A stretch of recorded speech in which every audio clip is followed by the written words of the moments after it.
So what happens when a player meets an owner? We've talked about when our players would meet our owner, great owner, Jeffrey Loria. He loved owning the team, loved the players, loved to win, wanted to win.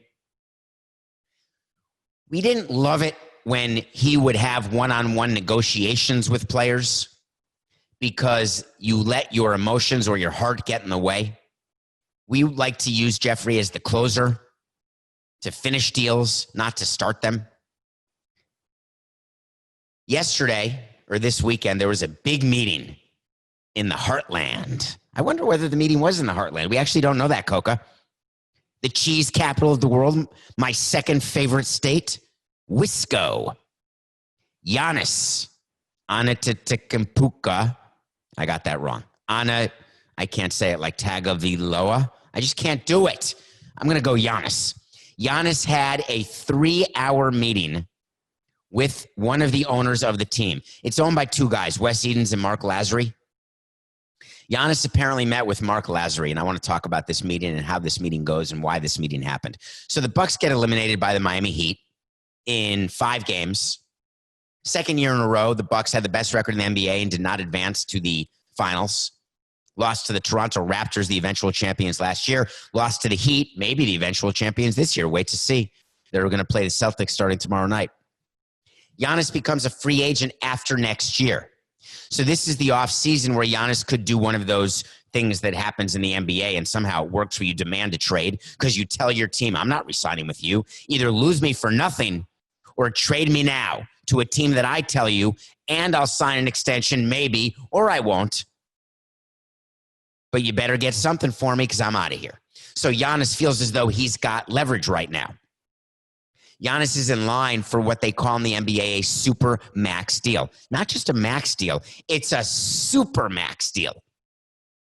Anywhere between $230 to $250 million over 5 years, all dependent on what the salary cap is going to be next season. Now, super max deals are about 35% of the salary cap. And so Giannis wanted to meet with the Bucks owner. And here's how it went. Hey, Mark, good to see you, man. Tough year. Sorry about my ankle, man. Did that hurt? I tried to play through it.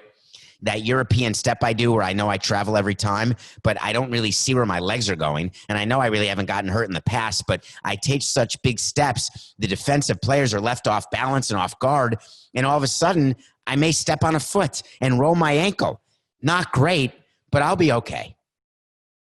If the series had gone 7, I was in. I would have played. But that's not why we're meeting. Mark, I got a question. Do you want to win? Ooh, what do you mean, Giannis? Of course I want to win. We have no rings. The Bucks have not won since 1971. Yeah, but Mark, do you really want to win? What do you mean, Giannis? What are you really asking me? Well, Giannis, just tell me. Okay, I will. Are you willing to go over the salary cap and pay a luxury tax to get players around me who are better so that we can win a title? Because I can't be the number 1, number 2, and number 3 star. There's got to be a big 3. Maybe the Heat can do it with just Jimmy Butler, who's not even a superstar, and a few other role players. But you've got a 38-year-old Kyle Korver who can barely walk.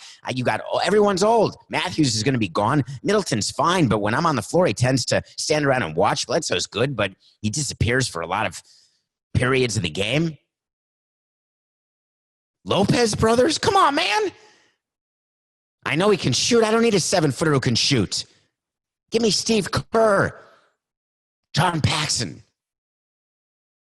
Steph Curry. He'd be a good one to have. You better take care of me because I'll leave. So tell me, Mark, will you spend over the luxury tax? If I'm an owner and I have that meeting with Giannis, I tell him to STFU. I'm not going to kiss his ASS. What bothers me is that the experience that I've had with players is that they always ask those questions and they never mean it. When we were talking about this show and this segment, Coco wanted me to remind you about the meeting I had with Giancarlo, and Jeffrey Loria was there, and Dan Jennings and Mike Hill and Giancarlo's agent before we signed Giancarlo to that 13-year, $325 million deal. And Giancarlo, during the meeting, brought up the very same thing. The same thing that Bryce Harper brought up with Philadelphia. The same thing that Manny Machado brought up with San Diego. Once you sign me, will there be enough money to build around me? And in baseball, you definitely need more than one player to win. We're witnessing that right now with the Philadelphia Phillies, who may go a second year in a row without making the playoffs with Bryce Harper. So Giancarlo Stanton said, can you do it? And we said, of course. That's why we're structuring the contract this way. When you're at $30 million, we'll be at $150 million payroll for sure. That'll be 20% of payroll, and we know we can win with one player at 20%. We're going to have to make some tough choices, but we think that you're going to be the Hall of Famer for the Marlins. You're going to be here forever. We want you. We need you. We love you. Giancarlo Stanton couldn't have given one crap about that. And I love you, Giancarlo, but you know I'm right. The reason you signed that deal is you had been hit in the face. You hadn't played, and we were offering you guaranteed $325 million with a no-trade clause and an opt-out. Other than that, why did you accept that deal? You accepted that deal because we made it impossible for you to reject it. We said to you, and I had this conversation with you at the Beverly Hills Hotel where we were, Giancarlo, let me just say, if we offer you $325 million, are you going to say no to that? What's the number where you simply can't say no? And he tried to say it's about all these other things, but he looked at me and smiled, and I smiled back because I knew we had him. It's the same thing with Giannis. Giannis is eligible for a super max deal with Milwaukee that he's not eligible for with any other team. You think he wants to make sure that Mark Lazary is going to pay a luxury tax? What teams are guaranteed to pay a luxury tax these days? Teams are fighting in the NBA to get under the tax like they are in baseball. We don't know where the salary cap's going to go. Right now, the salary cap could be lower next year, not higher. China, COVID. Giannis may be better served financially to wait a year and then sign as a free agent or then sign his max deal with Milwaukee because the cap may be higher in 22 than it is in 21. Or it may be lower yet again if there's another year in the bubble, another year of no fans. That's a decision Giannis has to make. As an owner, you have no control over what a free agent wants to do unless you overpay. And in basketball, there is no overpaying because of the salary cap. You either get the max or the super max from your own team or the max from a team you want to go to. But it's the amount of money where the difference may not be enough to sway a player into being where he doesn't want to be. In baseball, it doesn't work that way. When you've got years left of control of a player and you are offering him guaranteed money, he's going to take it if it's an OP. That's the best way to get a player. You know that. You overpay. But the Bucks are in a position in a league with a salary cap. You can overpay for middle-of-the-road players, and that's how you could get them. But with the way teams try to finagle their salary cap, even that is not happening in the way it used to. So Giannis has a very simple choice, and he doesn't need Mark Lazary or a meeting with Mark Lazary to make that decision. Decision 1, do you want to be in Milwaukee? Decision 2, get from your agents which teams are in a position to sign you to the max deal after next season. Because teams are already positioning themselves to be able to sign him to that deal. And the agent will speak to every one of those teams and get an understanding of what those teams can do and are willing to do for Giannis.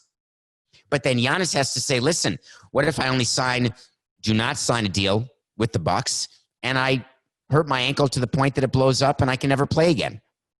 Why don't I take the Supermax deal now? And if I get hurt, it's still guaranteed money because NBA is guaranteed, not like NFL. Those are the decisions that Giannis has to make with his agent and with his family. They have nothing to do with ownership. And sorry, folks, they have nothing to do with your city either. If Giannis wants the money and he wants to guarantee it, he's going to be a Buck. If not, he's gone. But owners, do not go over the luxury tax because a player asks you to. Go over because you've got FU money and you're willing to do whatever it takes, and you are under the mistaken belief that the more you spend, the better chance you have of getting a ring. If you want to overspend somewhere, hire good basketball executives. That was the meeting.